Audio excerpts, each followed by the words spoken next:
여러분, 안녕하십니까? 자고라는 재앙, 데일리 재앙 브리핑입니다. 여러분의 구독과 좋아요, 그리고 공유가 여러분의 주변을 바꿀 수 있습니다. 꼭 부탁드립니다.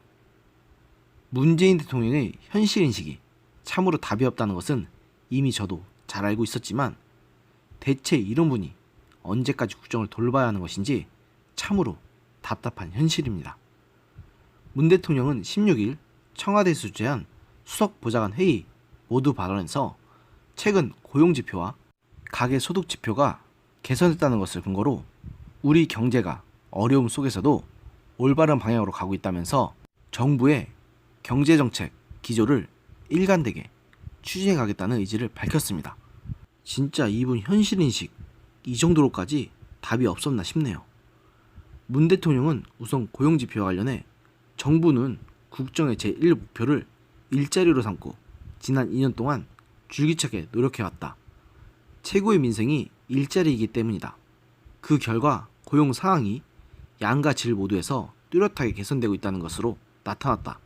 이렇게 주장하면서 그 근거로 지난주 발표된 8월 고용 통계에 따르면 취업자 수가 전년보다 45만 명 이상 증가했고 같은 달 기준 통계 작성 후 역대 최고 고용률을 기록했다.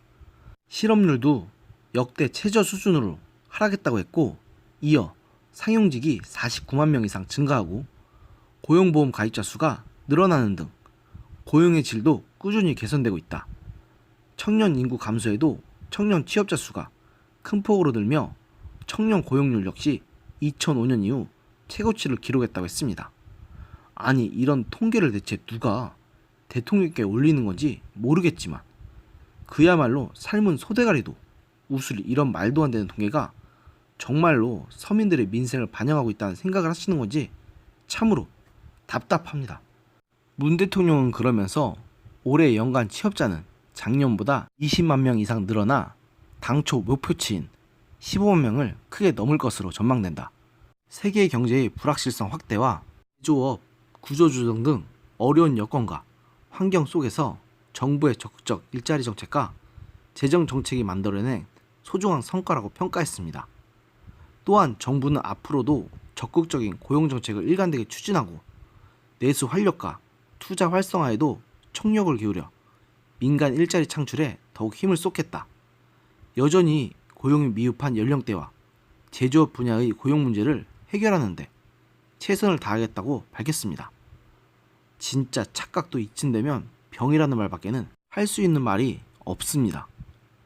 가계소득 지표에 대해서도 문 대통령은 최저임금 인상, 기초연금과 아동수당 확대 등의 정책 효과로 근로소득과 이전 소득이 늘어 올해 2분기에는 모든 분야의 가계소득이 증가했다고 주장하면서 가장 저소득층인 1분위 소득이 5분기 연속 감소를 멈추고 소폭이나마 증가한 것은 고령화가 빠르게 진행되는 구조 요인에도 불구하고 정부의 정책적 노력이 거둔 의미 있는 성과라고 주장했습니다.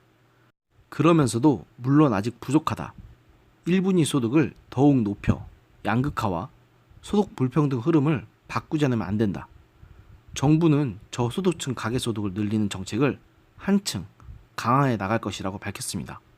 또 근로장려금을 대폭 확대하고 기초생활보장제도 수급 대상을 늘려나가는 한편 내년부터는 한국형 실업부조제도인 국민취업지원제도를 도입해 시행해 나가겠다고 했고 이는 가계소득 및 가처분 소득 증가, 사회안전망 확대 등을 골자로 하는 소득주도 성장정책을 앞으로도 일관성을 갖고서 더 적극적으로 추진하겠다는 것입니다.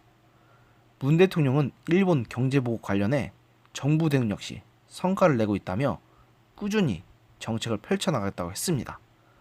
세계 경기 둔화와 보호무역주의 강화, 일본의 경제보복 등 대외적 위협으로부터 우리 기업의 피해를 최소화하면서 우리 경제를 한 단계 발전시키는 전화위복의 계기로 삼겠다고 하면서 다행히 지난 2달여간 정부의 총력 대응과 국민의 결집된 영향이 합쳐져 의미 있는 성과들이 나타나고 있다.